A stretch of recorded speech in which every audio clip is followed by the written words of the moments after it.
बिस्मिल्लाहिर्रहमानिर्रहीम। अस्सलाम वालेकुम स्टूडेंट्स, मैं सर कमर और आप देख रहे हैं कमर एकेडमी। स्टूडेंट्स, आज हमारा कॉस्ट अकाउंटिंग साइकिल का नया टॉपिक होगा, तो हम क्वेश्चन को पढ़ते हैं।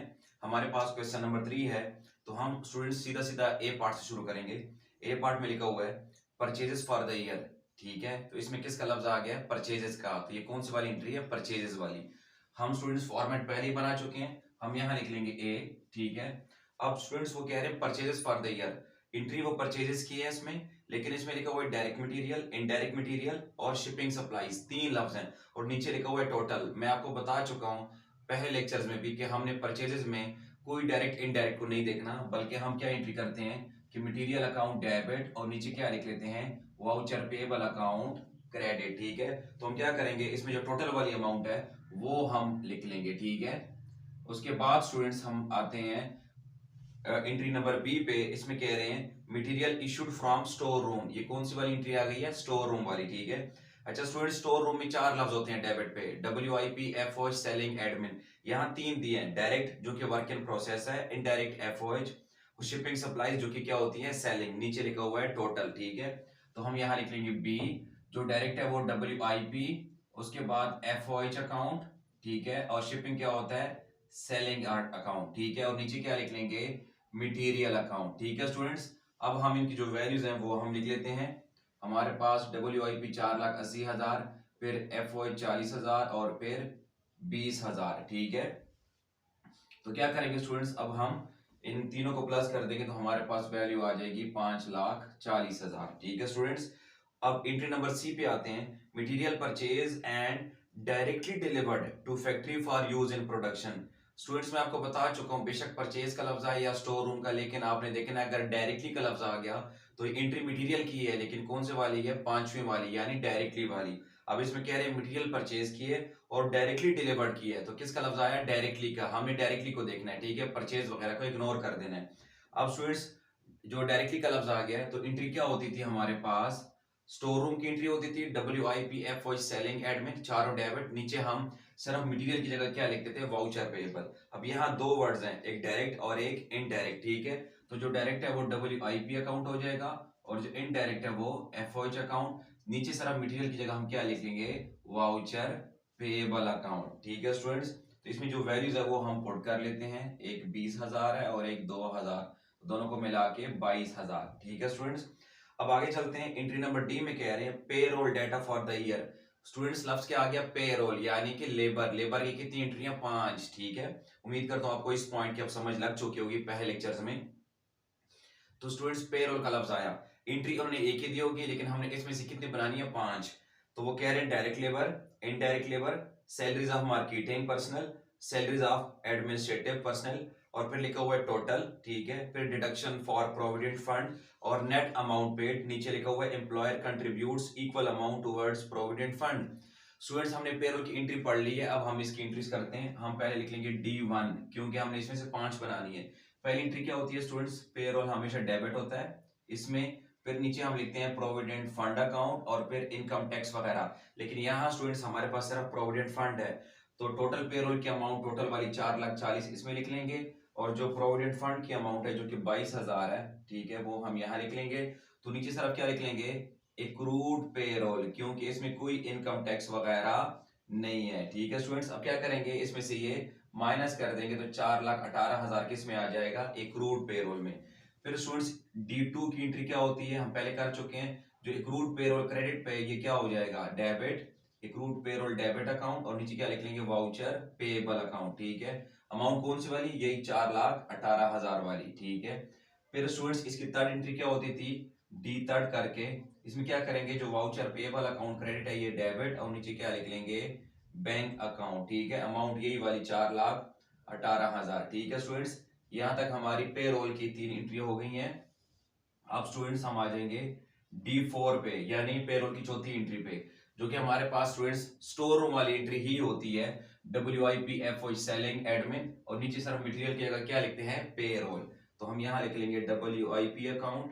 ठीक है, फिर FOH account, then after selling, admin.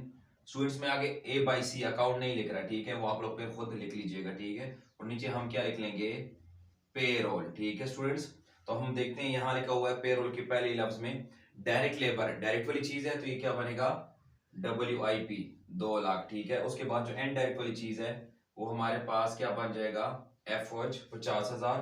उसके बाद 1 लाख जो है वो सेलिंग है और उसके बाद जो 90,000 है वो क्या हो जाएगा एडमिन, ठीक है स्टूडेंट्स। अब इन चार को प्लस करेंगे तो अमाउंट कितनी आ जाएगी 4,40,000 जो कि पेरोल में लिख लेंगे और ये पेरोल की अमाउंट क्या आ जाएगी सेम आ जाएगी।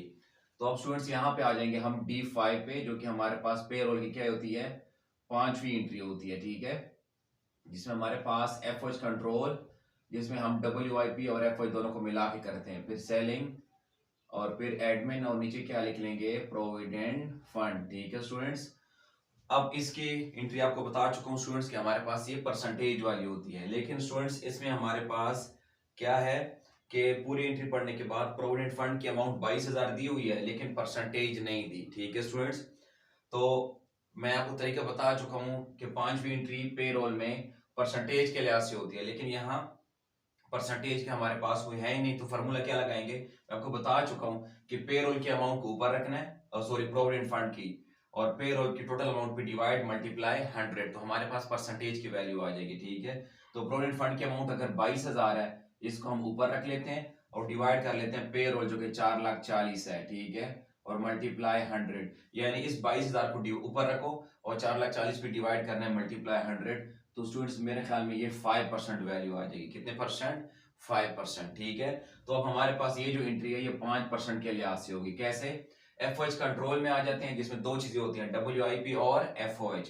तो WIP की अमाउंट हमारे पास कितनी है 2 लाख है और जो FOH है वो कितना है 50,000, तो टोटली कितना हो जाएगा 2.5 लाख, कितना हो जाएगा 2.5 लाख, ठीक है स्टूडेंट्स।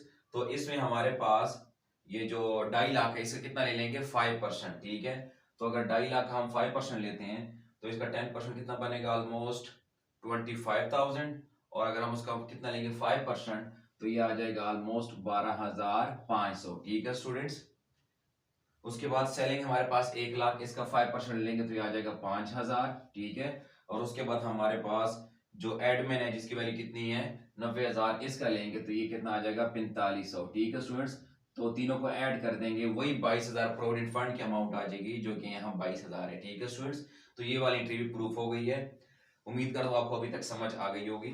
अब एंट्री नंबर आगे चलते हैं स्टूडेंट्स ई पे, ठीक है, ई वाली एंट्री पे चलते हैं, इनको जरा आज गौर से देखिएगा। हमारे पास लिखा हुआ है depreciation on assets 1 lakh, 70% for factory, 10% for marketing department and 20% for admin. Students इसमें चूंकि डी का लफ्ज आ गया यानी कि डिप्रिसिएशन, मैं आपको बता चुका हूं कि FOH की भी 5 एंट्रीज होती हैं, एक ID वाली, एक D वाली, एक I वाली, ठीक है, अलग अलग मैं आपको बता चुका था फर्स्ट लेक्चर में, ठीक है। तो यहाँ सिर्फ लफ्ज आ गया डिप्रिसिएशन, इंश्योरेंस का नहीं है साथ, इट्स मीन ये सिर्फ डिप्रिसिएशन वाली है। तो स्टूडेंट्स इसमें क्या होगा हम लिख लेंगे FOH कंट्रोल, फिर नीचे लिख लेंगे सेलिंग और फिर एडमिन और नीचे हम सिर्फ लिख लेंगे अलाउंस फॉर डिप्रिसिएशन, ठीक है, अलाउंस फॉर डिप्रिसिएशन। मैं आपको बता चुका हूँ फर्स्ट लेक्चर में कि 2 वर्ड स्किप कर देंगे, प्रीपेड इंश्योरेंस और वाउचर पेएबल।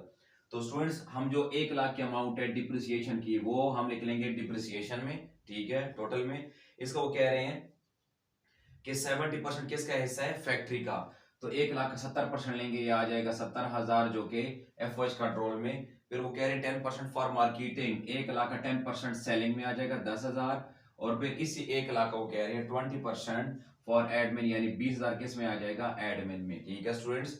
नेक्स्ट चलते हैं F एंट्री में, insurance of the assets expired 20,000, 70% for factory, 10% for marketing and 20% for admin, ठीक है स्टूडेंट्स। अब अगर देखा जाए तो ये भी FOH की एंट्री है लेकिन इसमें सिर्फ इंश्योरेंस का जिक्र है, ठीक है स्टूडेंट्स। तो ये सिर्फ हमारे पास इंश्योरेंस वाली बनेगी, यानी स्टूडेंट्स बिल्कुल ऊपर वाली एंट्री है, बिल्कुल सिर्फ अलाउंस फॉर डिप्रिसिएशन की जगह क्या आ जाएगा प्रीपेड इंश्योरेंस। तो यहाँ हम लिख लेंगे FOH कंट्रोल, फिर हम लिख लेंगे सेलिंग, देन आफ्टर एडमिन और नीचे सिर्फ क्या आ जाएगा प्रीपेड इंश्योरेंस, ठीक है। यानी इसमें अब 2 वर्ड्स हट जाएंगे, एक वाउचर पेएबल और एक allowance for depreciation.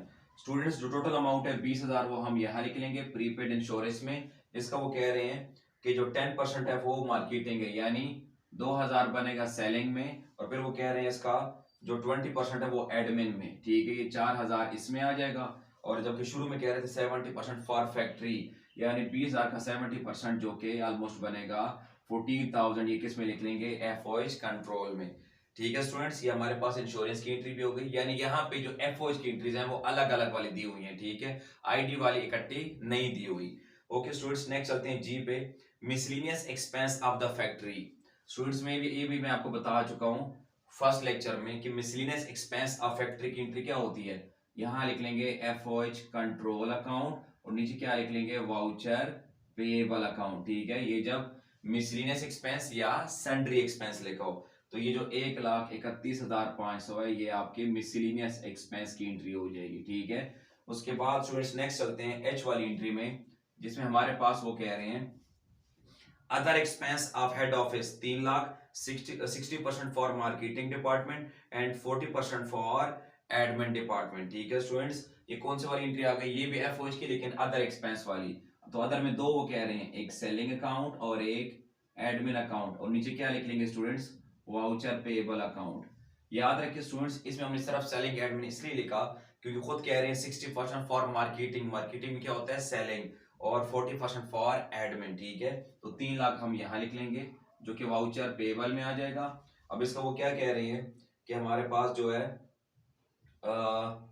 60% for marketing है, तो स्टूडेंट्स जब हम 3,00,000 का 60% लेंगे तो ये ऑलमोस्ट आ जाएगा जी 1,80,000, और जब इसमें ये माइनस करेंगे नहीं तो 40% खुद कह रहे हैं एडमिन, तो जब 40% लेंगे आ जाएगा 1,20,000, ठीक है स्टूडेंट्स।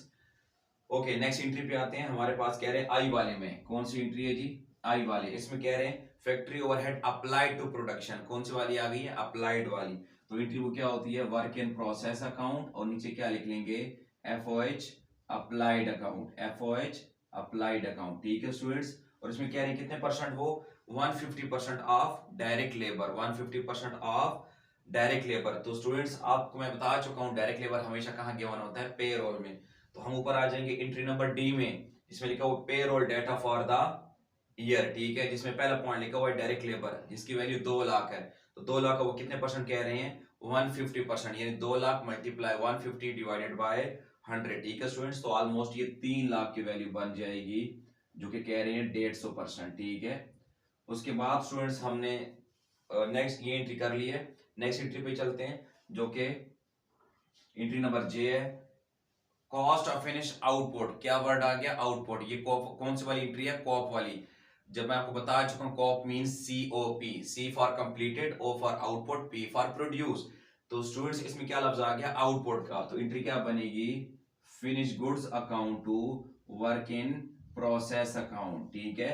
और इसमें अमाउंट कितने कह रहे हैं, 9,60,000, कितनी कह रहे हैं, 9,60,000, ठीक है स्टूडेंट्स। उसके बाद नेक्स्ट एंट्री पे चलते हैं जो कि के वाले में कह रहे हैं कि finished output costing 8,80,000 was sold for 15,00,000। कह रहे हैं जो आपने प्रोड्यूस कर ली है चीजें, फिनिश कर ली हैं, इनकी कॉस्ट 8,80,000 है, सोल्ड किए 15,00,000 की। स्टूडेंट्स मैं आपको बता चुका हूं कि फिनिश गुड की एंट्री के बाद, कॉप की एंट्री के बाद दो एंट्री होती है जब हम चीजें सेल करते हैं, और वो दो एंट्री होती हैं, एक हम रिकॉर्ड करते हैं कॉस्ट प्राइस पे सेल वाले को, और एक सेल प्राइस पे। तो यहाँ वो कह रही है कि इनकी जो कॉस्ट है वो 8,80,000, तो हम यहाँ लिख लेंगे पहले K1, एंट्री क्या बन जाएगी, CGS account to finished goods account, ठीक है। और मैं आपको बता चुका हूँ स्टूडेंट्स की जो कम वाली अमाउंट होती है, बेशक आप ये तरह समझ लिया करें, जो कम वाली अमाउंट है वो कॉस्टिंग वाली होती है, क्योंकि चीज की कॉस्ट कम होती है, सेल प्राइस ज्यादा होती है। ये हमने एंट्री कर दी कॉस्ट की स्टूडेंट्स। अब वो सेल प्राइस पे कह रहे हैं कितने की सेल की है, 15,00,000 की, तो हम यहाँ लिख लेंगे K2, ठीक है। और सेल की एंट्री हम सिर्फ स्टूडेंट्स कर रहे हैं अकाउंट रिसीवेबल अकाउंट डेबिट, और नीचे लिख रहे हैं सेल्स अकाउंट। अब यहाँ स्टूडेंट्स आपको बताऊंगा कि इसमें मैंने ये क्या लॉजिक की है कि इसमें हमारे पास कैश नहीं लिखा, हमने सिर्फ लिखा डेटर अकाउंट टू सेल्स या account receivable to sales. Students वो कह रहे हैं 15,00,000 की सेल की है, लेकिन इसमें कहीं कैश का जिक्र नहीं है। जब कैश का जिक्र ना हो तो समझ आए आपने उधार पे सेल की है, ठीक है। तो इसलिए हमने अकाउंट रिसीवेबल लेकर कैश का जिक्र नहीं आया, और अगर सब तमाम सेल कैश पे हो तो फिर सिर्फ कैश आ जाएगा इधर, ठीक है। ओके स्टूडेंट्स, इसमें कोर एंट्री भी है, वो कह रहे हैं एल पार्ट में है, तो हम यहाँ लिख लेंगे ये पार्ट के हिसाब से, goods costing 40,000 were return by customer, sales price of goods 70,000। Students हमने जो सेल किया उनको 15 लाख की, इसमें कह रहे कस्टमर ने हमें कुछ चीजें वापस कर दी हैं जिनकी कॉस्ट 40,000 थी, लेकिन हमने सेल प्राइस कितने रखी थी? 70,000। स्टूडेंट्स आपको बता चुका हूं कि कॉस्ट प्राइस हमेशा कम होती है, सेल वाली ज्यादा। तो जब चीजें हमें वो रिटर्न करेंगे तब भी जो कम वाली कीमत होगी वो कॉस्ट के हिसाब से, ज्यादा वाली सेल्स के हिसाब से। और आपको मैं ये भी ट्रिक बता चुका हूँ स्टूडेंट्स फर्स्ट लेक्चर में कि जो सेल की एंट्री होती है कॉस्ट प्राइस और सेल प्राइस वाली, जब हमें वो कस्टमर चीजें वापस करते हैं तो ये दोनों एंट्री क्या हो जाती हैं? उल्ट हो जाती हैं। तो हम यहाँ लिख लेंगे एल पार्ट 1 के लिहाज से, तो ये एंट्री जो है कॉस्ट प्राइस की उल्ट हो जाएगी, फिनिश गुड्स अकाउंट डेबिट हो जाएगा और सीजीएस अकाउंट क्या हो जाएगा? क्रेडिट हो जाएगा। कौन सी वाली अमाउंट लिखेंगे? वो जो 40,000 है। ठीक है स्टूडेंट्स, ये पहली एंट्री होगी इसकी। अब यहाँ इसका जो सेकंड पार्ट हम लिखेंगे, इसमें कह रहे हैं सेल प्राइस 70,000, तो स्टूडेंट्स ये एंट्री उल्ट हो जाएगी। यहाँ लिख लेंगे सेल्स और नीचे लिख लेंगे अकाउंट रिसीवेबल अकाउंट। लेकिन याद रखिए स्टूडेंट्स, इसमें एक पॉइंट बताऊंगा मैं आप लोगों को, बाकी हमने एंट्री कर ली है ठीक है, लेकिन हमारे पास जब रिटर्न होती है तो आपने सेल्स डेबिट और अकाउंट रिसीवेबल क्रेडिट एंट्री आपने उल्ट कर दी है, लेकिन सेल्स के साथ आपने साथ एक लफ्ज लिखना है रिटर्न्स, यानी सेल रिटर्न्स अकाउंट, ताकि टीचर को पता हो कि ये रिटर्न वाली एंट्री है। ठीक है, इसमें नहीं लिखना लेकिन सेल्स के साथ लिखना है कि सेल रिटर्न्स हैं। ठीक है स्टूडेंट्स, और यहाँ तक हमारी सारी एंट्री क्या हो गई हैं? कंप्लीट हो गई हैं।